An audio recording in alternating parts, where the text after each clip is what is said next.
आज हम लोग मौर्य से संबंधित क्वेश्चन पढ़ेंगे, मौर्य काल से। ठीक, पहला क्वेश्चन है भागवत धर्म से संबंधित प्राचीनतम अभिलेखीय प्रमाण। अभिलेख मैंने लिखा हुआ पत्थरों पर, अभिलेखीय साक्ष्य कहाँ से मिला है। तो देखो, सबसे पहले भागवत धर्म का प्राचीनतम अभिलेख तो हम पता हमको है कि तक्षशिला का एक राजा था, वहीं का, ठीक ना, वहीं का, तो इसका नाम था हेलियोडोरस। वही जब भारत आया था, भारत में जब प्रवेश किया तो मध्य प्रदेश के विदिशा के पास उसने भागवत धर्म को प्रचार करते हुए लोगों को देखा और उससे काफ़ी प्रभावित हुआ। वहीं पर गरुड़ ध्वज स्थापित किया। गरुड़ ध्वज जो विष्णु का वाहन है, कहाँ पर, तो वेशनगर में, विदिशा के पास है, और उसी का नाम है हेलियोडोरस का वेशनगर स्तंभलेख। तो पूछ सकता किस विदेशी शासक ने सबसे पहले भागवत धर्म को अपनाया था। हेलियोडोरस ने। किस अभिलेख में, तो वेशनगर अभिलेख में इसकी चर्चा जो विदिशा में पड़ता है। ठीक, और यहीं पर पहली बार भागवत धर्म का अभिलेखीय प्रमाण मिलता है कि भागवत धर्म को लोगों ने अपनाया था। तो किस अभिलेख से, तो हेलियोडोरस का वेशनगर। कहाँ का था ये, तो तक्षशिला का था। कहाँ आया था ये, मध्य प्रदेश के विदिशा में। और यहीं पर इसने वेशनगर एक अभिलेख लिखा है जिसमें लिखा है कि हाँ, मैंने भागवत धर्म के प्रति अपना स्वामी भक्ति हूँ, और उसमें वासुदेव की पूजा की चर्चा किया है, सिर्फ और सिर्फ वासुदेव की। तो पूछ सकता है हेलियोडोरस के वेशनगर अभिलेख में किस एक देवता की चर्चा है, तो वासुदेव के। दूसरा क्वेश्चन है हेलियोडोरस के वेशनगर अभिलेख में किस देवता की चर्चा है, तो बोलना है वासुदेव। ओनली कौन, वासुदेव की। यानी उस अभिलेख में वासुदेव शब्द लिखा हुआ है, यानी इससे पता चलता है हेलियोडोरस भागवत धर्म के किस देवता को मानता था, वासुदेव को। नेक्स्ट, किसके शासन काल में भागवत धर्म सबसे ऊपर ऊंचा पहुंचा, तो गुप्त काल में आकर के। गुप्त काल में आकर के भागवत धर्म सबसे ऊपर चल गया। हालांकि भागवत धर्म कुषाण काल में भी आया था, लेकिन सबसे चरम पर कब पहुंचा, गुप्त काल में। चरम पर मतलब इसमें देखिएगा भागवत धर्म में आकर के यही बाद में और दशावतार शब्द लिया। ठीक, तो सबसे चरम पर कौन पहुंचा, गुप्त काल में। चरम मतलब भागवत धर्म की सारी अच्छाइयों को उसमें समाहित किया गया। तो पूछेगा कि भागवत धर्म कब सबसे चरम पर पहुंचा, तो गुप्त काल में। भागवत धर्म की शुरुआत ऐसे ऋग्वेद से भी हुई थी। किस हेलियोडोरस के वेशनगर अभिलेख में किस एकमात्र देवता की चर्चा, तो वासुदेव की चर्चा है। भागवत धर्म का प्राचीनतम अभिलेखीय प्रमाण कब है, तो हेलियोडोरस का वेशनगर अभिलेख है। हेलियोडोरस कहाँ का शासक था, तक्षशिला का, जो आज पाकिस्तान में सिंधु और झीलम नदी के बीच में है, जो कभी शिक्षण का भी केंद्र बिंदु रहा करता था, जहाँ का चाणक्य था। उसी तक्षशिला की बात कर रहा हूँ। इनमें से कौन एक हर्यक वंश का नहीं था। सबको पता है कि मगध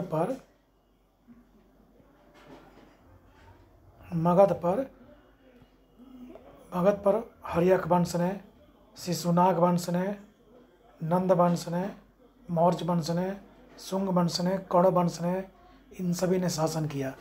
उसी में जो सबसे पहला वंश था हर्यक वंश, इसके पहले था पुष्यभूति वंश, जिसकी चर्चा पुराणों में होता है। ठीक ना, तो हर्यक वंश ने जो चर्चा किया, शासन किया, तो उस हर्यक वंश में बिंबिसार था ही, अजातशत्रु था ही, उदयन था ही, महापद्म नंद वंश का था। तो कौन गलत है कि महापद्म नंद। ठीक, सिकंदर के आक्रमण के समय भारत में किस वंश की सत्ता थी, तो सबको पता है कि नंद वंश की सत्ता थी, जिसका नाम था धनानंद। तो किस वंश की सत्ता थी, तो नंद हो गया। किस शासक की सत्ता थी, तो धनानंद हो गया।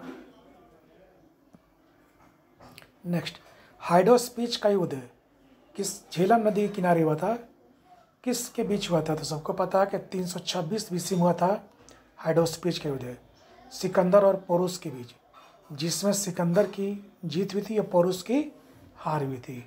तो हाइड्रोस्पीच का युद्ध कौन जीता था, सिकंदर ने। कौन हारा था, पोरुस ने। किस नदी के तट पर हुआ था, झेलम नदी के तट पर। कब हुआ था, 326 BC में। ठीक, भारत को सर्वप्रथम राजनीतिक रूप से एकीकृत करने वाला राजा कौन था, तो राजा था चंद्रगुप्त मौर्य। अब वंश कौन था, वंश पूछेगा तो मौर्य वंश हो जाएगा, राजा पूछेगा तो चंद्रगुप्त मौर्य। इसी ने पूरी तरह से पूरे भारत पर क्या किया था, लगभग एक सत्ता स्थापित किया था और एक राजनीतिक रूप से केंद्रीकृत सत्ता को जन्म दिया। तो पहली बार पूछ सकता है केंद्र की सत्ता भी कब आई थी भारत में, तो मौर्यों के समय में। किसने शुरू किया था, चंद्रगुप्त मौर्य ने। नेक्स्ट मैच करना है। सेंडोकोटस कहा गया चंद्रगुप्त मौर्य को, जस्टिन ने कहा है। अब प्लूटार्क ने कहा एंड्रोकोटस, तो एंड्रोकोटस होगा तो कौन बोलेगा, प्लूटार्क है, ठीक। और सेंडोकोटस चंद्रगुप्त मौर्य किसने कहा है, जस्टिन ने। चाणक्य का नाम क्या था, विष्णुगुप्त था। कुम्हरार स्थल सबको पता ही है, यहाँ पर अशोक ने अपने नानी भाइयों को मार कर हत्या कर दिया था। मौर्य का संबंध अशोक से है।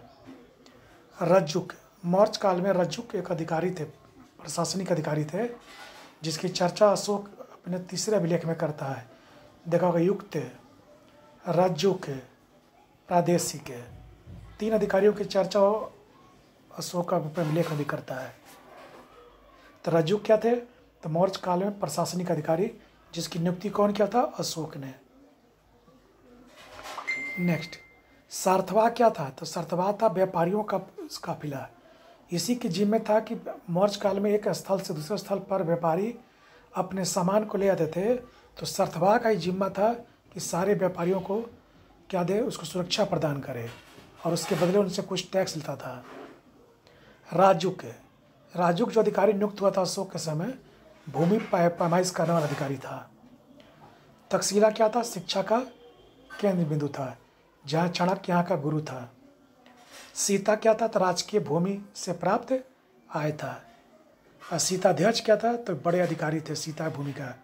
तो राजकीय भूमि में क्या है, जो राजा की भूमि होती थी, किसानों के व्यक्तिगत भूमि नहीं, जिस भूमि पर राजा का अपना कब्जा होता था उस भूमि को बोलते थे सीता भूमि, ठीक है। अब भाग बोलते थे जो व्यक्तिगत किसानों की भूमि थी। नेक्स्ट सिकंदर के संदर्भ में गलत कथन चुनना है, ठीक। इसकी मृत्यु 323 बीसी में बेबीलोन में गई, सही है। भारत में करीब 19 माह तक रहा था। सिकंदर के आक्रमण का समय उसकी पूर्वी सीमा जो थी, ये ब्यास नदी के पास तक थी।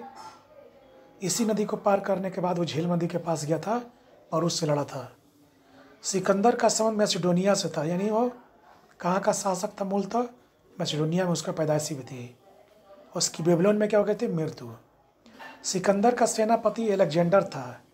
सिकंदर का सेनापति, यही गलत है। सिकंदर का सेनापति अलेक्जेंडर न होकर क्या था, सेल्यूकस था, जिसको चौथ मौर्य ने हराया था 305 ईस्वी में। तो सिकंदर का सेनापति कौन था, अलेक्जेंडर ने होकर क्या था, अलेक्जेंडर तो खुद सिकंदर का नाम था, सेल्यूकस था। तो ये आंसर क्या है, गलत है, ठीक।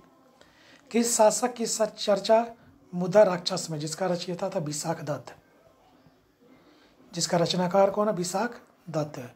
तब पूछता किस शासक की चर्चा मुद्दा राक्षस में है, चौथ मौर्य की चर्चा है। इसी किताब में चर्चा है किसने नंद वंश के अंतिम राजा धनवंत को हराकर मौर्य वंश की स्थापना की थी। नेक्स्ट मैच करें। मौर्य वंश का अंतिम राजा कौन था, बिरदर था, जिसकी चर्चा हर्षवर्धन के बाण भट्ट में है कि अंतिम राजा कौन था, बिरदर था, जिसको पुष्यमित्र सिंह ने मारकर क्या क्या हराया था और उसने शुंग वंश की क्या की थी, स्थापना की थी। मेगास्थनीज का भारत आगमन किसके समय था, चौथ मौर्य के समय, और ये पहला विदेशी और यूनानी यात्री था जिसको कि सेल्यूकस ने भारत भेजा था। इंडिका की रचना किसने की थी, मेगास्थनीज ने, ठीक। सीएम का राजनीतिक गुरु कौन था, कौटिल्य, और धार्मिक गुरु कौन था, भद्रबाहु, क्योंकि इसी के प्रभाव में आकर उसने जैन धर्म स्वीकार लिया था। तो चंद्रगुप्त मौर्य ने कौन धर्म स्वीकारा था, जैन धर्म, किसके प्रभाव में आकर, भद्रबाहु। नेक्स्ट चंद्रगुप्त मौर्य के जीवन के अंतिम दिन, यानी जो श्रवणबेला में काटा था, जो कर्नाटक में पड़ता है। चंद्रगुप्त मौर्य ने जीवन के अंतिम दिन श्रवणबेलगोला में किस धर्म को अपनाया था, तो जैन धर्म को, ठीक है। अपना राजपाट सारा आजाद अपने बेटे बिंदुसार को देकर दक्षिण आया था और श्रवणबेलगोला में उसने जैन धर्म अपनाया है। किस व्यक्ति के निकट कलिंग युद्ध लड़ा गया था, किस व्यक्ति का है, किस स्थान के निकट है, तो कलिंग युद्ध लड़ा गया था उड़ीसा में, उड़ीसा राज्य में लड़ा गया था। और कहाँ पर? धौली में। तो पूछ सकता है किस, इसी की चर्चा अशोक ने अपने 13वें शिलालेख में करता है कि हाँ मैंने कलिंग युद्ध लड़ा है। कलिंग जीतने के बाद एक नया प्रांत, 5वां प्रांत बनाया था और उसकी राजधानी रखी थी तोसली। तो कलिंग की राजधानी कहाँ था? तोसली। कौन सा प्रांत बना था? ये 5वां प्रांत है, ठीक है। तो 5वां प्रांत कौन बनाया था? अशोक ने। क्या जीतने के बाद? कलिंग 261 BC में जीता था, और जीतने के बाद इसको अपना प्रांत बनाया था। और इसी युद्ध के बाद उसने बौद्ध धर्म स्वीकार लिया था। नेक्स्ट, मौर्य साम्राज्य में सिक्के के संदर्भ में पूछ रहा है। तो सबसे प्रचलित सिक्का क्या था? पर्ण था। यही उस समय का अधिकारियों को भी दिया जाता था। तो पूछ सकता सबसे मानक सिक्का भी कौन था? तो पर्ण था। चांदी के सिक्के को कसारपण कहा गया, भी सही है। मासक जो था तांबे का सिक्का था, भी सही है। कांकड़ी भी तांबे का सिक्का था, लेकिन यह सबसे छोटा सिक्का था, न कि बड़ा। तो ये आंसर गलत है। तो कांकड़ी तांबे का सिक्का था, लेकिन सबसे छोटा सिक्का था। अशोक अपने अभिलेख में प्रायः किस नाम से अभिगृहित है? प्रियदर्शी के नाम से है। भाब्रू स्तंभ लेख में उसने लिखा है, भाब्रू लेख में लिखा है मगध राजा प्रियदर्शी आहे। एकमात्र प्रियदर्शी आहे कहाँ लिखा है? तो मगधों में प्रिय राजा यह कहता है, इसका हिंदी हुआ मगध राजा प्रियदर्शी आहे। तो उसने अपने क्या लिखा है? प्रियदर्शी। किस अभिलेख में? भाब्रू लेख में। भाब्रू लेख कहाँ से मिला? राजस्थान से। सारनाथ का सिंह स्तंभ संबंध किस शासक से है? तो सारनाथ का सिंह स्तंभ अशोक से है। देखा होगा सारनाथ में अशोक स्तंभ है जो 4 हुआ है, एक आगे है, 2 बाएं है, पीछे भी है। इसमें 4 स्तंभ है सारनाथ में। सिंह 4, कितने सिंह की चर्चा? 4 सिंह। 261 BC में कलिंग विजय के बाद बौद्ध धर्म को अपनाया, इसकी चर्चा किस अभिलेख में है? तो भाब्रू लेख में है। भाब्रू लेख में है कि उसने बौद्ध धर्म को अपना लिया है। अर्थशास्त्र में कुल कितने अभिकरण और प्रकरण हैं? तो 15 अभिकरण है और 180 अध्याय हैं या प्रकरण है। प्रकरण को अध्याय बोलते हैं, अभिकरण मतलब अंग है। अशोक द्वारा श्रीलंका में बौद्ध धर्म का प्रसार हेतु किसे भेजा गया था? तो महेंद्र को और संघमित्रा को, यानी उपयुक्त में से एक से अधिक हो जाएगा। सबको पता था कि अशोक ने तीसरा बौद्ध सम्मेलन के बाद बौद्ध धर्म के प्रचार के लिए अपने पुत्र पुत्री को कहाँ भेजा था? श्रीलंका। तो महेंद्र उसका पुत्र था और संघमित्रा उसकी पुत्री थी। 1837 में ब्राह्मी लिपि को किसने सर्वप्रथम उद्वाचन किया था? तो जेम्स मार्स प्रिंसेप ने। सबसे पहले इसी ने क्या किया था? उद्वाचन किया था। पुराणों में चाणक्य को क्या कहता? द्विज सर्व। पुराणों में चाणक्य क्या कहा गया? द्विज सर्व, यानी ब्राह्मणों में श्रेष्ठ। इसको हिंदी होता है ब्राह्मणों में श्रेष्ठ है। तो पुराण में क्या कहा गया? द्विज सर्व। उनका एक और नाम क्या था? विष्णुगुप्त, कौटिल्य भी था, ठीक। तो लेकिन पुराण में क्या कहा गया? द्विज सर्व। द्विज सर्व का मतलब क्या होता है? ब्राह्मणों में श्रेष्ठ है। नेक्स्ट, किस एक अभिलेख से अशोक की पत्नी, जिसका नाम था रानी या करुआकी, एवं पुत्र तीवर की चर्चा है? कौशाम्बी में है। और इसी में गुप्त शासक समुद्रगुप्त की भी चर्चा है और मुगल शासक जहांगीर की भी चर्चा है, ध्यान रखना। तो एक साथ कितने की? करुआकी की, तीवर की, समुद्रगुप्त की और जहांगीर की चर्चा किस अभिलेख में है? कौशाम्बी। तो पूछ सकता है अशोक के किस अभिलेख में गुप्त शासक की चर्चा है? तो समुद्रगुप्त की चर्चा है अभिलेख में कौशाम्बी। किस मुगल शासक की चर्चा कौशाम्बी अभिलेख में? तो जहांगीर की चर्चा है। अशोक के किस अभिलेख से द्विभाषित स्थिति का पता चलता है? सारेकुना, जो अफगानिस्तान में पड़ता है, जो ग्रीक और अरमाइक भाषा में था, यानी एक तरफ ग्रीक भाषा में था तो एक तरफ अरमाइक भाषा में था। तो द्विभाषी मैंने क्या होता? 2 भाषा वाला। कौन अभिलेख है? सारेकुना। कहाँ पड़ता? अफगानिस्तान में। नेक्स्ट, अशोक के किस अभिलेख से सभी संप्रदायों के प्रति धार्मिक सहिष्णुता का पता चलता है? तो 12वें अभिलेख में कहा था कि सभी संप्रदाय, चाहे वो ब्राह्मण हो, क्षत्रिय हो, वैश्य हो, शूद्र हो, चाहे वो किसी भी धर्म का हो, सभी धर्मों के साथ अच्छे ढंग से व्यवहार करो। अशोक ने अपने 14 शिलालेख में से 12वें में लिखवाया था लाइन में कि सभी धर्मों का आदर करो, जो उनकी धार्मिक सहिष्णुता को दिखाता है, धर्मनिरपेक्ष को दिखाता है। कि अशोक एक धर्मनिरपेक्ष था। तो किस अभिलेख से? बरावी से। मास्थान अभिलेख का संबंध किससे है? बोगरा से है, जहाँ से मिला है, जहाँ से अन्नगार का साक्ष्य मिला है। तक्षशिला क्या था? सिंधु और झेलम नदी के बीच में था। सिंधु और झेलम के बीच में कौन सा? तक्षशिला था, जो आज पड़ता है पाकिस्तान में। राजतरंगिणी कब लिखी गई थी? 11वीं शताब्दी में, जिसके रचयिता थे कल्हड़, जिसने कश्मीर का पूरा इतिहास लिख दिया है। किस पर? राजतरंगिणी में चर्चा किया है, जिसको प्लूटार्क ने कहा था चंद्रगुप्त मौर्य ने 6 लाख की सेना के साथ पूरे भारत को रौंद दिया था। किसने कहा था? प्लूटार्क ने। नेक्स्ट, किस एक का संबंध मौर्य काल से नहीं है? NBPW थाई, नॉर्दर्न ब्लैक पेंटेड वर, एक प्रकार का मृदभांड था जो ब्लैक रंग का पेंट से बनता था। आहत सिक्का चलता ही था, जिसको कहते ठप मार सिक्का।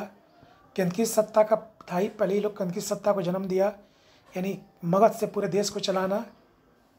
रिंग बेल था ही, रिंग बेल में क्या? गोला वाला कुआं। मंदिर का प्रयोग इस समय नहीं हुआ था, पहली बार हुआ था गुप्त काल में। ठीक, तो मौर्य काल में किसका संबंध नहीं है? तो मंदिर का प्रयोग से। चौथ, मौर्य द्वारा नंद वंश को हराने की चर्चा किस पुस्तक में है? तो इसकी चर्चा मुद्रा राक्षस में भी है, इसकी चर्चा प्रशिष्ट पर्वन में भी है, इसकी चर्चा मिलिंद पन्नों में भी है। तो उपयुक्त में से एक से अधिक हो जाएगा आंसर। कथावस्तु में नहीं है, ठीक ना, कथावस्तु में इसकी चर्चा नहीं है। अर्थशास्त्र में इनमें से किसकी चर्चा नहीं है? मृत्युदंड की चर्चा ही है कि कठोर काम करने पर मृत्युदंड दिया जाएगा, गलत काम करने पर मृत्युदंड भी दिया जा सकता था। मंडल सिद्धांत है। मंडल सिद्धांत मतलब हुआ कि अपने पड़ोसियों के साथ साम दाम दंड भेद, इन चारों नीति का पालन करना चाहिए। अच्छा, किसकी चर्चा नहीं है बोला ना? तो मृत्युदंड की चर्चा नहीं करता है कौन? अर्थशास्त्र है। जबकि इंडिका करता है। इंडिका जो मेगास्थनीज का पुस्तक था वो करता है, तो मृत्युदंड की चर्चा नहीं करता है। मंडल सिद्धांत था ही। कंटक शोधन जो था एक प्रकार का न्यायालय था, जो दीवानी न्यायालय था, जहाँ मारपीट का मामला दिखा था मौर्य काल में। धर्मस्थीय भी एक न्यायालय था जहाँ पर फौजदारी मामला दिखाता था। कंटक शोधन दीवानी न्यायालय था जहाँ पर संपत्ति विवाद का मामला दिखा था। धर्मस्थीय फौजदारी था जिसमें मारपीट दिखाता था। मंडल सिद्धांत था अपने पड़ोसियों के साथ कैसा व्यवहार किया जाए, उनके साथ कौन नीति लागू किया जाए, साम दाम दंड भेद। मृत्युदंड इसमें नहीं था, जबकि इंडिका चर्चा करता है कि मृत्युदंड भी दिया था। नेक्स्ट, इंडिका में किस एक सामाजिक जाति का चर्चा नहीं है? तो सबको पता है दार्शनिक कथा ही, किसका कोड है? दास कृपा का योनि में। सब क्लास में बताते हैं दास कृपा का योनि में। तो राजा की चर्चा नहीं है, क्योंकि मे से मंत्री हो गया, नी से निरीक्षक हो गया, यो से योद्धा हो गया, का से कारीगर हो गया, पा से पशुपालक हो गया, की से कृषक हो गया, दास से दार्शनिक हो गया। तो योद्धा है, ये है, कृषक है ही, दार्शनिक है ही, राजा की चर्चा नहीं मिलता है। कहा गया मेगास्थनी ने अपने इंडिका पुस्तक में 7 प्रकार की जातियों की क्या किया? चर्चा किया है, जिसमें राजा की चर्चा नहीं किया है। ठीक, तो इंडिका पुस्तक में कितने प्रकार की जातियों की चर्चा थी? 7 है। कौन नहीं था? राजा नहीं था। अशोक का कौन सा अभिलेख भारत के बाहर है? तो लंपाक ही है अफगानिस्तान में, शाहबाज गढ़ी भी है पाकिस्तान में। भारत के बाहर है। सारनाथ भारत के अंदर है। सारनाथ क्या है? भारत के अंदर है। सौगोरा यूपी में है। उपयुक्त में से एक से अधिक। तो कौन कौन भारत के बाहर है? शाहबाज गढ़ी और लंपाक। चलो मैच करना है। अशोक अपने प्रथम अभिलेख में कहता है कि जीव हिंसा नहीं करें। सबको पता है कि अशोक के जो बृहस्पति है उसमें 14 आदेश जारी किए गया है।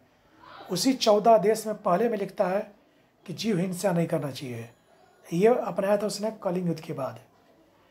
तीसरा अभिलेख में युक्त रज्जुक और परदेशिक नामक अधिकारियों की क्या है? चर्चा है। 5वां अभिलेख में धर्म मात्रों की चर्चा, जिनका जिम्मा था, उसने जो धर्म नीति लागू किया था उसको पूरे विश्व में, भारत में फैलाया जाए, उसके धर्म मात्र नियुक्त किया था ताकि वो देखे कि इस धर्म का प्रचार हो रहा है कि नहीं हो रहा है। 14वें में उसने कहा है कि धार्मिक जीवन जिए, सभी लोग कौन जीवन जिए, धार्मिक जीवन जिए, इससे कट्टरता कम आएगी। नेक्स्ट, रुद्रदामन का जूनागढ़ अभिलेख, जो आफ्टर मौर्ज का शासक था, रुद्रदामन का जूनागढ़ अभिलेख में सुदर्शन झील की जो चर्चा है, गुजरात में जो सुदर्शन झील का निर्माण हुआ था, सौराष्ट्र में झील के निर्माण से संबंधित किस शासक की चर्चा है? तो सीएम की भी चर्चा है, अशोक की भी चर्चा है, स्कंदगुप्त की भी चर्चा है, रुद्रदामन की भी चर्चा है। तो रुद्रदामन के जूनागढ़ अभिलेख में कहता है सुदर्शन झील के निर्माण में 4 लोगों की भूमिका थी। पहला सीएम, दूसरा अशोक, तीसरा रुद्रदामन, चौथा स्कंदगुप्त। तो ये गुप्त काल का है, ये आफ्टर मौर्ज काल का है, शक शासक है, ये दोनों मौर्य शासक हैं। तो कौन कौन शासक? मौर्य शासक, शक शासक और गुप्त शासक की चर्चा है। और इसी में क्वेश्चन पूछ सकता कि एक साथ कौन सा ऐसा अभिलेख है जिसमें एक साथ 2 मौर्य राजाओं की चर्चा है? सीएम और अशोक दोनों की चर्चा जूनागढ़ अभिलेख में है। अशोक के नाम को उल्लेख किस अभिलेख में है? तो मास्की में भी है, गुर्जरा में भी है, नेतुर में भी है, उडेगोलन में भी है, चारों में। तो उपयुक्त में से सभी में अशोक के नाम की क्या है? चर्चा है। अब आता है चौथ मौर्य की जाति, मतलब चौथ मौर्य जो संस्थापक था मौर्य वंश का, उसका जाति के संदर्भ में अलग अलग मत है। मुद्र राक्षस किताब है, उसने कहा कि शूद्र कुल का था और निम्न कुल का था। प्रशिष्ट परमन जो जैन ग्रंथ, उसने कहा कि क्षत्रिय था। रोमिला थापर जो मौर्य काल के बारे में लिखी, उसने कहा था कि यह स्पैस था। और यूनानी स्रोत कहता है कि उच्च कुल का था। तब मुद्र राक्षस क्या कहता है? वृषभ, जिसको कहते हम लोग वृषभ, मतलब निम्न कुल या शूद्र जाति। नेक्स्ट, चौथ मौर्य की साम्राज्यवादी नीति के तहत इनमें से कौन सा साम्राज्य नहीं था? पाटलिपुत्र था ही, कंधार था ही, बंगाल था ही, श्रवणबेलगोल था ही, मदुरई जो था कहाँ पर, तमिलनाडु में, वो नहीं था, जो पांड्यों की राजधानी थी, ये उसके अधीन नहीं था। बिंदुसार के संदर्भ में गलत कथन चयनित करें। इसे अमित्रघात कहा गया है, जिसको मतलब होता है शत्रुओं का नाश करने वाला, ये भी सही है। तक्षशिला में इसके समय 2 विद्रोह हुए थे। तो पहला इसका बड़ा बेटा सुसीम, दूसरा अशोक गया था इसको सल्टाने के लिए। पहला सुसीम, दूसरा अशोक गया था। इसके समय में सीरिया यात्री डायमेकस आया था, ठीक ना, ये भी सही है। इसने कलिंग युद्ध विजय की थी, नहीं, ये विजय अशोक ने किया था। तो ये क्वेश्चन गलत है। नेक्स्ट, अशोक के संदर्भ में गलत कथन चयनित करें। कहा था कि अशोक अपने शासन के पूर्व उज्जैन का प्रांतीय गवर्नर था। उज्जैन मतलब अवंती, जो अवंती की राजधानी थी, उसी का प्रांतीय गवर्नर था, ये सही है। इसका धार्मिक गुरु मोगली पुत्तीस था, जो तीसरा बौद्ध सम्मेलन में शामिल हुआ था, ये भी सही है। कलिंग जीतने के बाद इसने धर्माशोक बना लिया, सही, ये भी सही है। इसके पहले इसका नाम था चंडाशोक, बाद में धर्माशोक बन गया कलिंग युद्ध जीतने के बाद। राजतरंगड़ी में इसका पुत्र जलौक की चर्चा, ये भी सही है। कलिंग विजय की चर्चा ये 12वें से लेख में करता है, गलत है। 12वें नहीं होकर बल्कि किस में करता है? 13वें में करता है। नेक्स्ट, मगध साम्राज्य का अंतिम रूप से विस्तार किस शासक ने किया था? तो मगध साम्राज्य का अंतिम प्रारंभिक किया था बिंबिसार ने, और अंत किया था और अशोक ने, ठीक ना। अशोक के बाद इस प्रांत को फिर किसी ने जीता था, किसी ने साम्राज्य का, मगध साम्राज्य के अधीन विस्तार नहीं किया था। तो सबसे पहले, यानी इसका मतलब हुआ कि मगध साम्राज्य को सबसे पहले बिंबिसार ने, जो हर्यक वंश का था, उसने आगे बढ़ाया। फिर बढ़ते बढ़ते सभी लोगों ने मिलकर लास्ट में अशोक जब आया तो उसने कलिंग को जीता। उसके बाद इस मगध साम्राज्य का आगे कोई विस्तार नहीं कर पाया।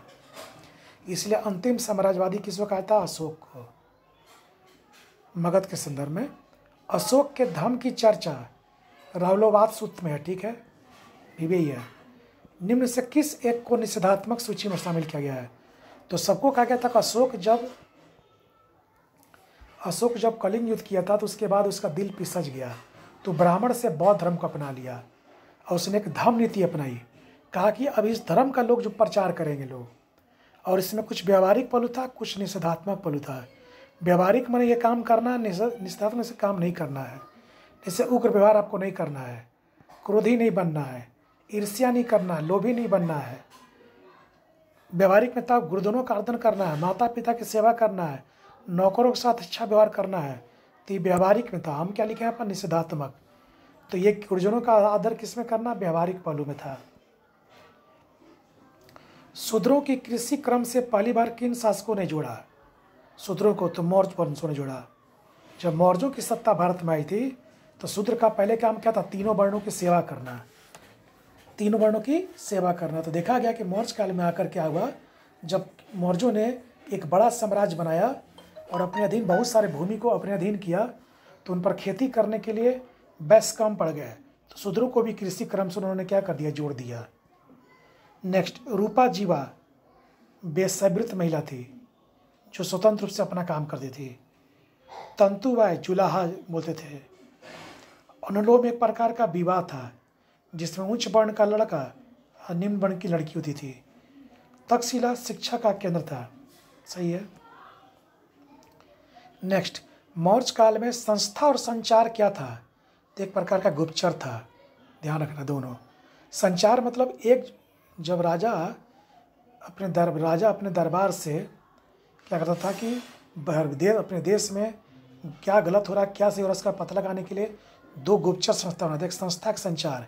संचार जो था घूम घूम कर पता लगाते थे कि राजा के विरोध कौन कर रहा है, कौन नहीं कर रहा है, ये राजा के बारे में क्या लोग बोलते हैं। तो मदारी वाले की भूमिका है, लेकर लोग जाते थे, मदारी घुमाते घुमाते लोग जाता था लोग, और पता लगाता था कि राजा का विरोध यहाँ लोग करता कि नहीं करता है। संस्था मतलब एक ही जगह पर रहकर, जैसे दुकान खोलकर पता लगाना, और संचार मतलब घूम घूम कर। तो कौन था एक ही स्थान पर संस्था, और कौन था संचार। संचार देखो, संचार मैंने क्या होता है, दूर दराज। मैच करें गुप्तचर का संदर्भ में, गुप्तचर के संदर्भ में करना है। अर्थशास्त्र में गुप्तचर को क्या कहा गया था, रक्षिन कहा गया था। एरियन ने क्या बोला, ओवरसियर बोला है। स्टेवर ने क्या बोला है, इंस्पेक्टर बोला है। और जूनागढ़ में इनको राष्ट्रीय बोला गया, किसको, गुप्तचर के बारे में सब है। नेक्स्ट, धर्महत्या क्या था, एक प्रकार का दीवानी न्यायालय था, यानी राजस्व से संबंधित। कंटक शोधन क्या था, तो फौजदारी न्यायालय था, मारपीट वाला। राष्ट्र का संबंध क्या था, ग्रामीण क्षेत्रों से जो राजस्व आता था उसको राष्ट्र बोला गया है। और भाग क्या बोला गया है, व्यक्तिगत कृषिकर, जिनके पास बताए थे जो राजा की भूमि थी उसको सीता, और जो व्यक्तिगत किसानों की भूमि थी उसको भाग बोला गया है। नेक्स्ट, मौर्य काल में करों को एकत्र करने वाला अधिकारी कहलाता था समाहर्ता। मौर्य काल में करों को एकत्र करने वाला अधिकारी क्या था, समाहर्ता। और उसको इकट्ठा करने वाला, एक रखने वाला, सन्निधात्री। तो कोषाध्यक्ष की तरह कौन था, सन्निधात्री। लक्षणाध्यक्ष क्या था, सिक्का जो था, इसी के समय में सिक्का छपता था। एक गलत कथन चयनित करे। सीएम माता चंद्रगुप्त मौर्य की ग्राम प्रशासनिक जानकारी के स्रोत शाहगोरा अभिलेख है। यानी चंद्रगुप्त मौर्य के समय में गांव का प्रशासन कैसे चला था, इसके लिए कौन अभिलेख है, शाहगोरा है।